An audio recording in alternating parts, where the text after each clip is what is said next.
India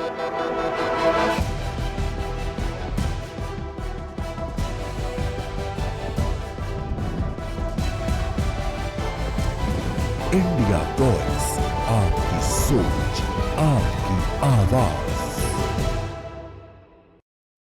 नमस्कार, India voice देख रहे हैं आप और मैं हूं आपके साथ प्रज्ञा मिश्रा। बुलेटिन की शुरुआत करेंगे बड़ी और अहम खबर के साथ। तो सबसे पहले बात कर लेते हैं लखनऊ से जुड़ी बड़ी खबर। आपको बता दें, लखनऊ विश्वविद्यालय में हनुमान चालीसा का पाठ किया गया। वहीं आपको बता दें, नमाज पढ़ने के बाद हनुमान चालीसा का पाठ कुछ छात्रों द्वारा किया गया। लाल बरादरी विवाद के बाद अब परिसर में तनाव देखने को मिल रहा है। छात्रों ने हनुमान चालीसा का पाठ शुरू किया, वहीं छात्रों का एक गुट बारादरी खोलने की मांग कर रहा है, वहीं दूसरा गुट जो है वो बारादरी बंद रखने की मांग कर रहा है। तो आपको बता दें, उत्तर प्रदेश की राजधानी लखनऊ में लाल बारादरी इमारत को लेकर छिड़ा विवाद अब बढ़ता ही जा रहा है। लाल बारादरी इमारत की मस्जिद के सामने नमाज अदा करने के विरोध में मंगलवार को एबीपी से जुड़े छात्रों ने हनुमान चालीसा का पाठ किया। वहीं नमाज पढ़ने के मामले में लखनऊ यूनिवर्सिटी प्रशासन की तरफ से 13 छात्रों को नोटिस जारी कर दिया गया है। आपको बता दें, हसनगंज पुलिस स्टेशन की चालान रिपोर्ट के आधार पर जारी किए गए नोटिस में कहा गया कि इस तरह की गतिविधियों से यूनिवर्सिटी कैंपस में तनाव के हालात पैदा हुए हैं और इन सभी 13 छात्रों को एग्जीक्यूटिव मजिस्ट्रेट के 1 साल तक शांति और कानून व्यवस्था बनाए रखने की गारंटी के तौर पर 50,000 रुपए का पर्सनल बॉन्ड और इतनी ही रकम की 2 श्योरिटी जमा करने का निर्देश दिया गया है। आपको बता दें, लखनऊ यूनिवर्सिटी परिसर में स्थित लाल बारादरी में बनी मस्जिद के सामने रविवार को संयुक्त मोर्चा से जुड़े छात्रों ने पहले नमाज अदा की और इसके बाद इफ्तार किया। इसके विरोध में पहले सोमवार को एबीपी से जुड़े छात्रों ने जय भवानी जय श्री राम के नारे लगाते हुए प्रदर्शन किया और इसके बाद मंगलवार यानी आज हनुमान चालीसा का पाठ किया गया है। तो आपको बता दें, लाल बारादरी को लेकर यूनिवर्सिटी कैंपस में विरोध जो है वो बढ़ता ही जा रहा है। तनावपूर्ण स्थिति जो है वो लगातार देखने को मिल रही है। छात्रों का एक गुट जो है वो बारादरी खोलने की मांग कर रहा है, तो वहीं दूसरा गुट जो है इसे बंद रखने के पक्ष में है। तो आपको बता दें, ये पूरा मामला जो है अब बढ़ता ही जा रहा है। तनाव की स्थिति जो है लखनऊ विश्वविद्यालय में देखने को मिल रही है। 2 गुट जो है वो बन चुके हैं। कुछ लोगों का मांग है कि इस बारादरी को बंद कर दिया जाए, वहीं दूसरा गुट जो है वो इसे लगातार खोलने की मांग कर रहा है। आपको बता दें, रविवार से ही यह विवाद जो है वो बढ़ता ही चला जा रहा है। कल कुछ छात्रों द्वारा प्रदर्शन किया गया और आज मंगलवार को कुछ छात्रों द्वारा हनुमान चालीसा का पाठ भी किया गया। कैंपस परिसर में हनुमान चालीसा का पाठ किया गया, जिसके बाद से स्थिति और भी तनावपूर्ण नजर आ रही है। तो ये लखनऊ की तस्वीरें आपको हम दिखा रहे हैं, जहां लगातार छात्रों का प्रदर्शन जो है लखनऊ विश्वविद्यालय में देखने को मिल रहा है। वहीं इस खबर पर विस्तार से जानकारी देने के लिए राशिद आरिफ हमारे साथ लखनऊ से जुड़ चुके हैं। राशिद, क्या कुछ स्थिति है अभी?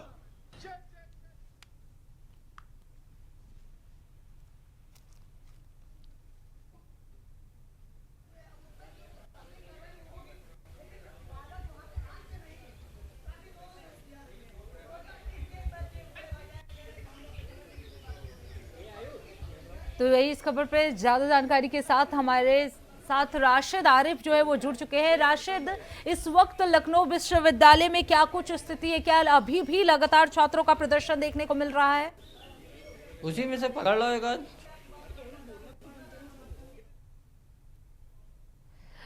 तो आपको बता दें, लाल बारादरी को लेकर ये विरोध प्रदर्शन जो है वो लगातार लखनऊ में देखने को मिल रहा है। लखनऊ विश्वविद्यालय के बाहर छात्रों का एक हुजूम जमा है, लगातार वो प्रदर्शन करते हुए नजर आ रहे हैं। आपको बता दें, ये 2 गुट में ये छात्र बढ़ चुके हैं। एक गुट जो है इसे बंद करने की मांग कर रहा है, तो दूसरा गुट इसे खोलने की मांग कर रहा है। तो 2 गुटों में ये पूरा परिसर जो है वो बढ़ चुका है और प्रशासन की तरफ से लगातार उन्हें रोकने की कोशिश की जा रही है, लेकिन उसके बावजूद भी ये विवाद जो है वो बढ़ता जा रहा है।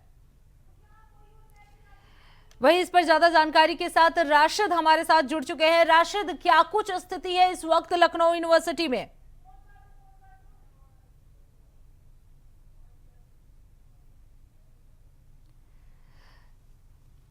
तो दोबारा उनसे जुड़ने की कोशिश करेंगे। आपको बता दें, नमाज पढ़ने के बाद हनुमान चालीसा का पाठ भी जो है लखनऊ विश्वविद्यालय में किया गया, जिसके बाद से ये विवाद जो है और भी बढ़ता गया। तस्वीरों में देख सकते हैं आप कि कुछ छात्रों द्वारा हनुमान चालीसा जो है वो किया गया परिसर में।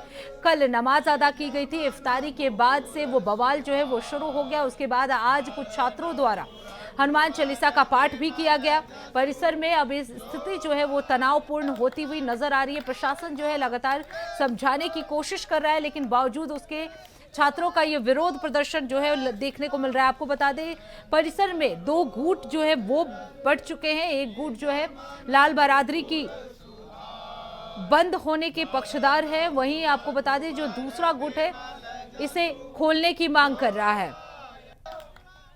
वहीं ज्यादा जानकारी के साथ राशिद हमारे साथ जुड़ चुके हैं। राशिद, लखनऊ यूनिवर्सिटी की अभी क्या कुछ स्थिति है, क्या कुछ माहौल है वहां इस वक्त?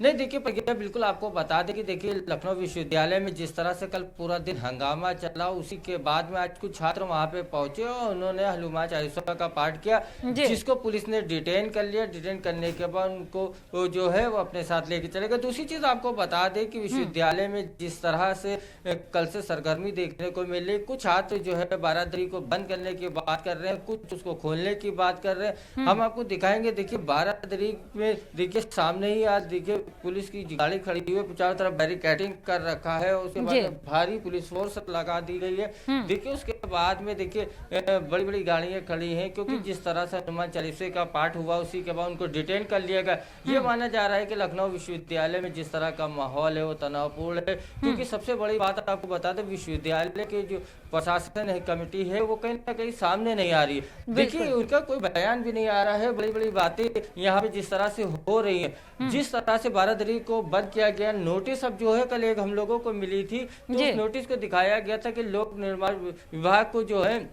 नोटिस जारी की गई थी 2 फरवरी। लेकिन सबसे बड़ी चीज ये है कि नोटिस अगर जारी की गई थी और नोटिस जारी की गई थी तो छात्रों को उसके बारे में क्यों अवगत नहीं कराया गया था? मुस्लिम छात्र जो थे वो कल रमजान का महीना था, कहीं ना कहीं यहाँ पे जिस तरह से हंगामा हो रहा था। देखो कुछ छात्र हम इनसे बात करने की कोशिश भी करते हैं। देखो बेटा, यहाँ पे जो बारादरी इसको बंद की गई है, यहाँ का जो माहौल है इसको लेकर आप क्या करेंगे? यहाँ पे भटकाया जा रहा है हिंदू मुस्लिम को अलग करने की बात करनी, जबकि हम लोग अब इतना पढ़ चुके हैं, जमाना आगे आ गया है। हम लोग एआई की बातें कर रहे हैं, अभी एआई समिट हुई थी। अब किसी भी तरह का डिस्क्रिमिनेशन, किसी भी तरह का भेदभाव हमें पीछे की तरफ ले जाएगा। हम लोग तो पढ़ रहे हैं, आगे बढ़ना है इस तरह की। बाकी मुझे ज़्यादा जानकारी नहीं है, मैं अभी कुछ ही देर पहले यहाँ उपस्थित हूँ। और दूसरे छात्र हैं, उनसे बात करते हैं। यहाँ पे जो माहौल चल रहा है बारादरी को बंद, इसको लेकर आप क्या कहेंगे? इसको लेकर ये कहेंगे वामपंथियों के द्वारा ये सब चीज़ें की गई हैं, ये नमाज पढ़ी गई है, बहुत अनुचित काम किया गया है, क्योंकि पहले यहाँ कुछ नहीं होता था। ये सिर्फ और सिर्फ यहाँ पे अव्यवस्था फैलाने की काम है और कुछ नहीं। यहाँ पे हमने हनुमान चालीसा में भी हम लोग करने जा रहे थे, पुलिस प्रशासन ने सबको हमको रोक। जब यहाँ नमाज पढ़ा गया गलत था, तो हनुमान चालीसा आप करने जा रहे थे वो सही था? पहले यहाँ पे क्या हुआ था, नमाज हुई थी कि हनुमान चालीसा हुआ? नमाज तो काफी समय से पढ़ी जा रही है ना। कभी नहीं हुई, मेरे को अभी 2 साल हो गए यहाँ पे, अभी तक नहीं। आपको 2 साल हो गए, लेकिन बताया जा रहा है लंबे समय से यहाँ पे नमाज पढ़ी जा रही थी। नमाज पढ़ना गलत है, हनुमान चालीसा करना सही। मेरा कहने का मतलब सिर्फ ये है कि विद्या के मंदिर में ना आप नमाज पढ़िए ना आप हनुमान चालीसा, लेकिन अगर कोई इंसान नमाज पढ़ेगा तो हनुमान चालीसा भी पढ़ी जाएगी। ये बात सही है। एक तरफ आप छूट मत दीजिए। आप बात सही करें कि यहाँ पे कुछ नहीं होना चाहिए, लेकिन आप सुबह आए थे हनुमान चालीसा करने। बिल्कुल आए थे, और दिमाग से निकल गया कि यहाँ पे कुछ नहीं होना चाहिए। नहीं, बिल्कुल अगर कोई इंसान फिर से इसको करेगा कि नमाज पढ़ेगा तो हम लोग फिर हनुमान चालीसा शिक्षा छोड़ के आप हनुमान चालीसा का पाठ करने। तो भाई इस पे तो आप ये बताए ना, यहाँ पे शिक्षा छोड़ के यहाँ नमाज बनाई जा रही है, जीएनयू बनाया जा रहा है यहाँ पे, उस पे आपका क्या विचार है? चलिए, बहुत से छात्र ऐसे हैं, तमाम तरह के राय अपनी अपनी रखने और लोगों से बात करने की कोशिश करेंगे। चाहते भी है कि यहाँ पे कुछ ना हो, लेकिन हनुमान चालीसा का पाठ भी करने सुबह चले आए थे। नमाज नहीं होना चाहिए, हनुमान चालीसा का पाठ भी नहीं होना। और भी छात्र हैं सर, जिस तरह का यहाँ माहौल चल रहा है शिक्षा के मंदिर में, आप क्या कहेंगे? सर मैं यही कहूँगा कि जैसे क्लासेस वगैरह में पढ़ाई हो रही है, लेकिन जो बच्चे प्रोटेस्ट कर रहे हैं वो नहीं पढ़ रहे हैं, उनकी गलती है। और दूसरी बात मैं यही कहूँगा, देखिए ये जो भी स्ट्रक्चर था एएसआई के अंडर आता था, एक रूम था नमाज के लिए अलॉट हुआ था, ठीक है, प्रशासन ने किसी वजह से उसको बंद कर दिया। तो रोड पे नमाज हो चालीसा हो, ऐसा कुछ नहीं होगा। ये शिक्षा का मंदिर है, यहाँ पे सारे धर्म सारे जाति के लोग पढ़ रहे हैं, ये सब चीजों की कोई जरूरत नहीं है। जो यहाँ पे प्रोटेस्ट कर रहे हैं तो ये कौन लोग हैं, क्या इनके खिलाफ कार्रवाई करनी चाहिए? हाँ बिल्कुल करनी चाहिए। देखिए हम आते हैं, डेली कॉलेज आते हैं, पढ़ते हैं, चले जाते हैं। अब ये जो बच्चे हैं ये एक्स्ट्रा है, शायद कॉलेज के ही होंगे, कुछ राजनीतिक पार्टियों से मतलब मोटिवेटेड लोग आए होंगे। कोई चेक तो करने नहीं जा रहा है। अभी की लड़ाई हो जाए, कुछ हो जाए, किसी बच्चे को चोट लग जाए, परेशान देखिए कौन होगा? उसका परिवार होगा, उसके माता पिता होंगे। कोई राजनीतिक पार्टी आएगी? नहीं आएगी। नहीं देखिए बिल्कुल सही बात कही है। तमाम छात्र ऐसे हैं जिनकी मांग है कि यहाँ पे न नमाज होना चाहिए, न हनुमान चालीसा का पाठ होना चाहिए। देखिए दूसरी सबसे बड़ी चीज ये बता दें कि जिस तरह से यहाँ पे प्रोटेस्ट हो रहा है तो उस साथ और छात्रों का भी कहना है कि प्रोटेस्ट गलत हो रहा है। क्या वो छात्र पढ़ाई करते हैं नहीं करते? तमाम छात्र हैं यहाँ पे पढ़ने आते हैं, पढ़ाई कर रहे हैं, घर वाले किस तरह से माता पिता उनको पढ़ा रहे हो, यहाँ पे जिस तरह से जो माहौल बना हुआ है, लगातार प्रोटेस्ट हो रहा है, उसे कहीं ना कहीं उनकी पढ़ाई में भी दखल हो रही है और उनको पढ़ाई नहीं कर पा रहे। बिल्कुल राशिद, इससे बाकी यूनिवर्सिटी के बच्चे भी तमाम छात्र ऐसे हैं जो भय में। बिल्कुल राशिद, इससे बाकी यूनिवर्सिटी के छात्र भी जो हैं वो प्रभावित हो रहे हैं। अब देखना होगा प्रशासन जो है क्या कुछ एक्शन लेता है इस मामले में। बहुत बहुत धन्यवाद राशिद इस खबर पर विस्तार से जानकारी देने के लिए। तो नमाज पढ़ने के बाद अब हनुमान चालीसा का पाठ जो है वो कैंपस में किया गया। हालांकि स्थिति जो है वो लगातार तनावपूर्ण होती जा रही है। प्रशासन ने अभी तक कोई क्लियरेंस नहीं दिया है, क्या कुछ एक्शन उनकी तरफ से लिया जाएगा अभी तक इसकी जानकारी जो है वो सामने नहीं आ रही है। लेकिन बावजूद उसके छात्रों का प्रदर्शन जो है वो लगातार जारी है। अब रुक कर लेते एक और बड़ी खबर की। चुनाव की तैयारी में बीएसपी जो है वो पूरी तरह से जुट चुकी है। आपको बता दें 15,000 बूथ कमेटी गठित करेगी बीएसपी। तो बीएसपी की तरफ से ये बड़ा ऐलान किया गया है, 15,000 बूथ कमेटी गठित करेगी। 14 अप्रैल तक बूथ कमेटी जो है वो गठित की जाएगी। आपको बता दें 2027 से पहले बीएसपी संगठन मजबूत करने में जुट चुकी है। अप्रैल से आकाश आनंद रोड शो शुरू करेंगे, वहीं रोड शो के साथ जनसभाएं भी आकाश आनंद की तरफ से किया जाएगा। आपको बता दें काशीराम की जयंती भी इस बार भव्य तरीके से किया जाएगा, बड़ा आयोजन जो है ये किया जाएगा। तो बीएसपी की तरफ से बड़े ऐलान जो है 2027 के विधानसभा को लेकर किए जा रहे हैं। आपको बता दें महासचिव सतीश चंद्र जो है वो कार्यक्रम कर सकते हैं। प्रबुद्ध समाज को जोड़ने का भी काम बीएसपी की तरफ से किया जाएगा। तो बीएसपी चुनाव की तैयारी में जुट चुकी है और 15,000 बूथ कमेटी गठित करने की योजना जो है बीएसपी की तरफ से बनाई जा रही है। आपको बता दें सभी कमेटियां 14 अप्रैल तक पूरी कर ली जाएंगी। वहीं 2027 से पहले संगठन को और मजबूत करने के लक्ष्य से अप्रैल से ही आकाश आनंद को रोड शो जो है वो करने की इजाजत दे दी गई है, जिसमें जनसभाओं का भी आयोजन होगा। तो चलिए ग्राफिक्स से जरिए आपको समझा दे रहे हैं। बीएसपी 15,000 बूथ कमेटी का गठन करेगी। सभी बूथ कमेटियां जो है 14 अप्रैल तक बन जाएंगी। वहीं 2027 से पहले संगठन को मजबूत करने का पूरा लक्ष्य रखा गया है। आपको बता दें अप्रैल में आकाश आनंद जो है वो रोड शो शुरू करेंगे। रोड शो के साथ जनसभाओं का भी आयोजन किया जाएगा। इसके साथ ही आपको बता दें काशीराम की जयंती का भी बड़ा आयोजन इस बार किया जाना है। संगठन की सक्रियता से चुनावी रणनीति बनाई जानी है। तो मिशन 2027 को लेकर बीएसपी की बड़ी तैयारी है। वहीं इस खबर पर विस्तार से जानकारी देने के लिए हमारे साथ अनुराग तिवारी जो है वो जुड़ चुके हैं।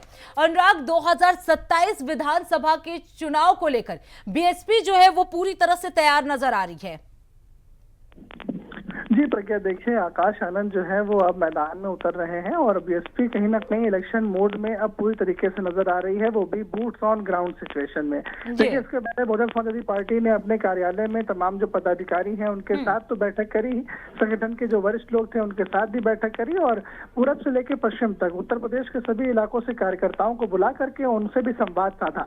लेकिन देखिए अब स्टेप 2 की बारी है और स्टेप 2 में जो बीएसपी है वो अब ग्राउंड जीरो पे उतर रही है और इसकी अगुवाई कर रहे हैं आकाश आनंद। आकाश आनंद देखिए 15,000 से अधिक बूथ हैं जिन पे मजबूती की बात कही जा रही है। वहीं दूसरी ओर बसपा में पुराने नाम रहे और मायावती के बेहद ही खास सतीश चंद्र मिश्रा जो प्रबुद्ध वर्ग है, जो ब्राह्मण बिरादरी है या फिर जो क्षत्रिय वर्ग है, उनको भी साधने का प्रयास करेंगे।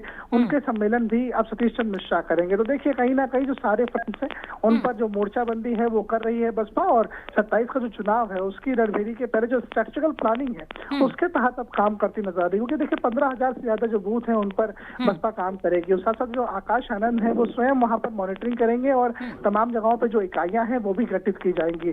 किस तरह से हर बूथ पे मजबूती पाई जाए इसको लेकर के देखिए आकाश आनंद मॉनिटरिंग रखेंगे, स्वयं उसको जो है वो जांच करेंगे और हर बूथ पर जाकर के जो प्रयास है लोगों के साथ संवाद करने का और बूथ स्तर पर बसपा को एक बार वापस से मजबूत करने का, वो आकाश आनंद प्रज्ञा यहाँ पर करते नजर आएंगे। बिल्कुल, लेकिन अनुराग अगर बात की जाए बीएसपी की, तो बीएसपी काफी समय से सक्रिय नजर नहीं आ रही थी। अब ऐसे में क्योंकि एक बड़ा चेहरा कुछ दिन पहले नसीमुद्दीन सिद्दीकी जो है वो समाजवादी पार्टी में शामिल हो गए, उसके बाद से कितना बड़ा चैलेंज जो है बीएसपी यानी मायावती को रह सकता है जो दलित वर्ग है उनको साधने में?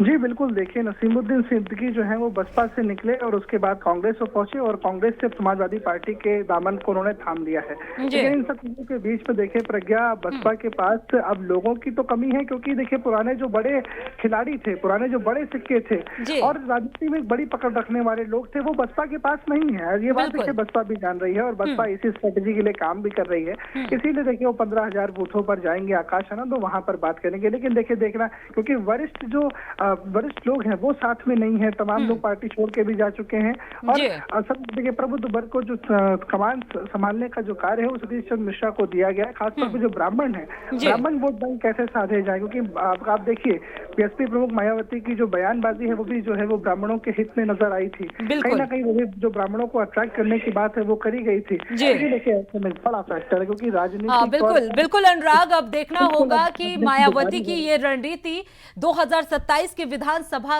में कितना कारगर साबित होती है। बहुत बहुत धन्यवाद अनुराग इस खबर पे विस्तार से जानकारी देने के लिए। अब रुक कर लेते एक और बड़ी खबर की आपको बता दें, लखनऊ से ही जुड़ी इस वक्त की बड़ी खबर सामने आई है जहां आशियाना में सनसनीखेज हत्याकांड में पैथोलॉजी संचालक की निर्मम हत्या हुई है। घर में ड्रम में मावेंद्र प्रताप सिंह का धर मिला है, वहीं 20 फरवरी से वो लापता बताए जा रहे थे। आपको बता दें बेटे अक्षत प्रताप को पुलिस ने इस मामले में हिरासत में ले लिया है। आशियाना कोतवाली के सेक्टर एल में ये पूरी वारदात की गई थी। पारिवारिक विवाद की आशंका जताई जा रही है, जांच जो है वो लगातार जारी है। पुलिस कई बिंदुओं पर पूछताछ कर रही है। तो लखनऊ में आशियाना इलाके से एक दिल दहलाने वाली खबर सामने आई जिसमें आशियाना इलाके से लापता पैथोलॉजी संचालक का शव घर के अंदर एक ड्रम से बरामद हुआ है। तो लखनऊ में एक खौफनाक कत्ल हुआ है। आपको बता दें 20 फरवरी को गुमशुदगी की रिपोर्ट लिखवाई गई थी, जिसके बाद 20 फरवरी की सुबह 6 बजे पिता ने जगाकर कहा कि दिल्ली जा रहा हूं, कल दोपहर तक लौटूंगा। तो आपको बता दें इस मामले में बेटे का भी बयान सामने आया जिसमें उसने ये कहा, आपको बता दें इस मामले में बेटे ने ही कत्ल किया है। वर्धमान पैथोलॉजी के मालिक मावेंद्र की हत्या हुई है। बेटे ने खुद ये कबूल किया कि उसने ही पिता की हत्या की है। वर्धमान पैथोलॉजी के मालिक है मावेंद्र सिंह थे जिनकी हत्या कर दी गई। बेटे ने अपना कबूलनामा दिया है, पिता के सिर को ड्रम में बंद किया। तो 20 फरवरी की सुबह 4:30 पर पिता से झगड़ा हुआ था। गुस्से में लाइसेंसी बंदूक से बेटे ने पिता को गोली मार दी। सिर में गोली लगने से पिता की मौके पर ही मौत हो गई। आपको बता दें पिता के शव को तीसरे मंजिल से ग्राउंड फ्लोर तक लाया गया और खाली कमरे में शव के टुकड़े को डाले गए। लखनऊ के सौदराना इलाके में शव के कुछ टुकड़े जो है वो फेंके गए, वहीं शव के बाकी हिस्से को नीले ड्रम में भरकर रख दिया गया। तो आपको बता दें इस मामले में बेटे ने खुद कबूल किया है कि उसने पिता की हत्या की थी। पिता और बेटे के बीच झगड़ा हुआ था और इसी मामले की वजह से बेटे ने पिता की हत्या कर दी। वहीं इस खबर पर विस्तार से जानकारी देने के लिए राशिद आरिफ हमारे साथ जुड़ चुके हैं। राशिद, लखनऊ के आशियाना से ये दिल दहलाने वाली घटना जो है सामने आई है जिसमें खुद बेटे ने अपने पिता की हत्या कर दी।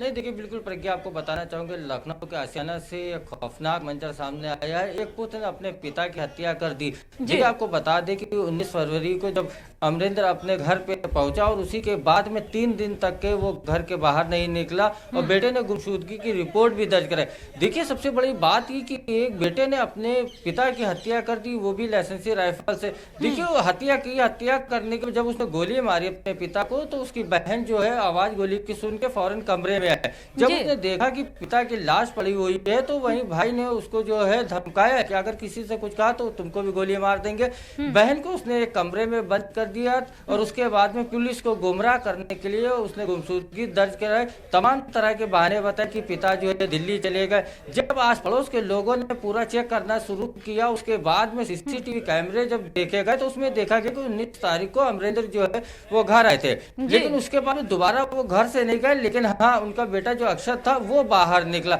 देखिए, मामला ये था कि इससे पहले घर में भी एक बार उनकी चोरी हो चुकी थी, जिसकी रिपोर्ट उन्होंने आशियाना थाने में लिखाई थी कि नौकरानी ने जेवर चुराए। लेकिन जब जांच हुई तो उसमें पता चला कि नौकरानी ने ये काम नहीं किया था, ये काम बेटे ने किया था। हालांकि बेटा पता नहीं किन चीजों में लिप्त था, जिसकी वजह से वो लगातार ये काम कर रहा था। उसी के बाद में अब जो है लगातार पिता उसको जो है कहीं ना कहीं बात कर रहा था कि नेट का एग्जाम जो है वो तुम दो या पढ़ाई का दबाव, ये बात लड़के ने बताया कि पिता हमारे ऊपर पढ़ाई का दबाव बना।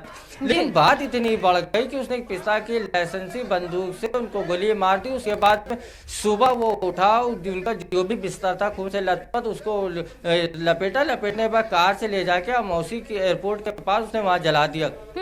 उसके बाद दोबारा वो घर आता है। घर आने के बाद में अपने ही पिता के कई टुकड़े करके वो ड्रम में डाल देता है और ड्रम में डालने के बाद में वो सबको गुमराह करता है। हालांकि जब लोगों को शक होता है उसके ऊपर, क्योंकि उसी घर में ऊपर फ्लोर पे उसके चाचा भी रहते थे, जब सभी लोग छानबीन करने लगते हैं, शक की सुई जो है पूरी तरह से अक्षत जो उसका बेटा था उनकी तरफ जाता है। तो उसके बाद में जब पूछताछ होती, पुलिस कड़ी कार्रवाई करने की जब करती है, उसको बैठा के उससे जब पूछताछ करती है तो कहीं ना कहीं वो पूरा सच बताता है पुलिस को और सामने सारी चीजें लाता है। उसके बाद में ड्रम से लाश जो है वो टुकड़ों में वो बरामद होती है।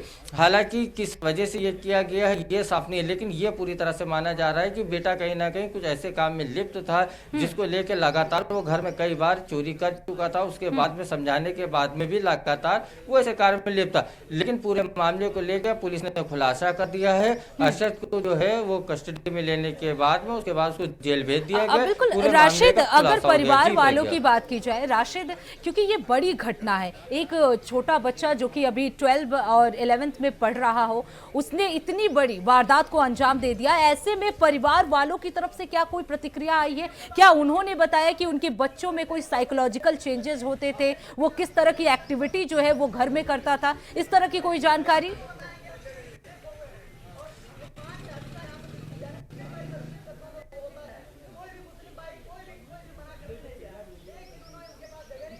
नहीं देखिए प्रज्ञा, आपको बता दें छोटा बच्चा नहीं था, 21 साल का हो चुका था, बालिग था। आजकल के बच्चे जो हैं वो इंटरनेट देख देख के सारी चीजें सीख लेते हैं। तो कहीं ना कहीं देखिए आजकल बच्चे जो हैं वो किसी का दबाव नहीं अपने ऊपर लेते हैं, माता पिता का किसी तरह का। पहले एक दौर था कि छात्र जब स्कूल जाते थे तो उनको शिक्षक पूरी तरह मारते पीटते थे, लेकिन कोई भी कभी कंप्लेन नहीं होती थी, माता पिता पीटते। लेकिन आज के बच्चे ऐसे हैं कि वो किसी तरह का बंडल लेना नहीं चाहते। वो इंटरनेट देख के और सोशल मीडिया इस तरह से देखते हैं कि उनको सारी चीजें पता होती।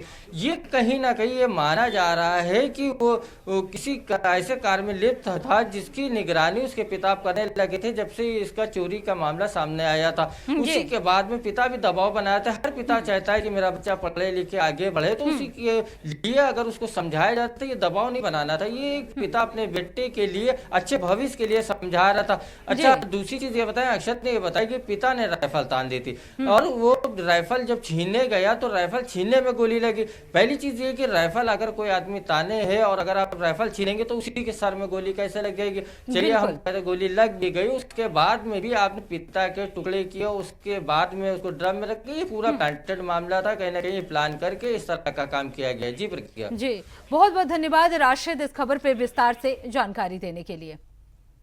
तो आपको बता दें आशियाना से ये दिल दहलाने वाली घटना सामने आई है, जहां एक बच्चे ने अपनी ही पिता की हत्या कर दी। तो इसी के साथ इस बुलेटिन में बस इतना ही। देश दुनिया की तमाम बड़ी खबरों के लिए देखते रहिए इंडिया वॉइस। तब तक के लिए नमस्कार।